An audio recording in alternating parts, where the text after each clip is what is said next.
আজ আমরা কন্যাকুমারীর একদম কাছেই অবস্থিত ঐতিহাসিক ভাট্টাকোটাই ফোর্ট বা ভাট্টাকোটাই দুর্গে এসেছি।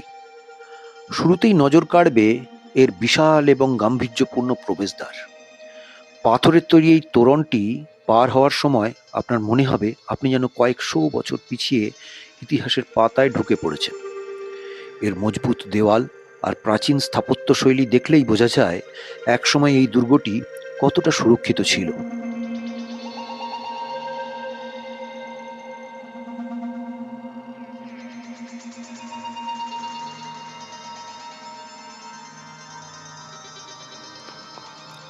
প্রবেশদ্বার দিয়ে ভেতরে পা রাখলেই আপনার চোখ জুড়িয়ে যাবে।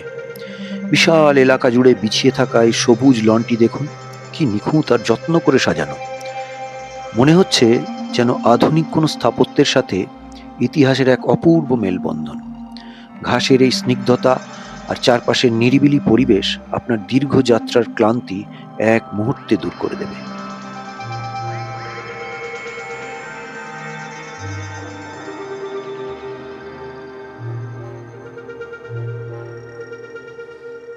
দুর্গের ভেতরে প্রবেশ করতেই চোখে পড়বে সারিবদ্ধ কতগুলি পাথরের ধাপ। এই স্তম্ভগুলো কেবল স্থাপত্যের সৌন্দর্য বাড়ায়নি, বরং দুর্গের বিশাল কাঠামোকে বেশ কয়েক শতাব্দী ধরে ধরে রেখেছে। পাথরের ওপরে সেই পুরনো ছাপ আর বুনন আপনাকে মুগ্ধ করবেই করবে।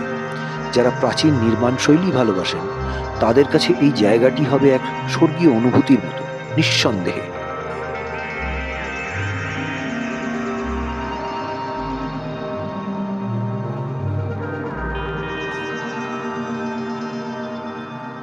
এখন আমরা ওই দুর্গের পুরনো সিঁড়ি বেয়ে একদম ওপরের ছাদে উঠে যাচ্ছি।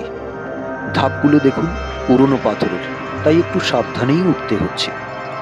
ওপরের দিকে ওঠার সাথে সাথে মুখে বাতাসের ঝাপটা লাগছে এবং কানে আসছে এক অবিরাম গর্জনের সুর। আমরা ঠিক এমন একটা জায়গায় পৌঁছতে যাচ্ছি যেখানে দাঁড়িয়ে ভারত মহাসাগর আর আরব সাগরের এক অপূর্ব রূপ দেখা যায়।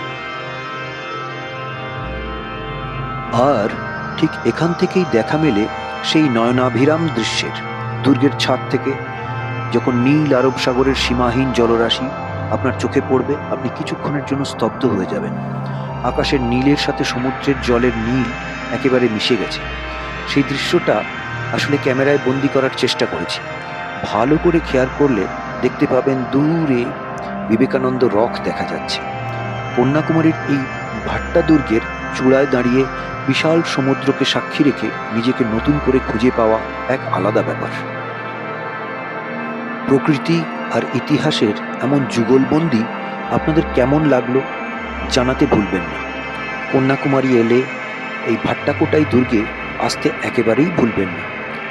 ভিডিওটি ভালো লাগলে লাইক করে সাথে থাকবেন।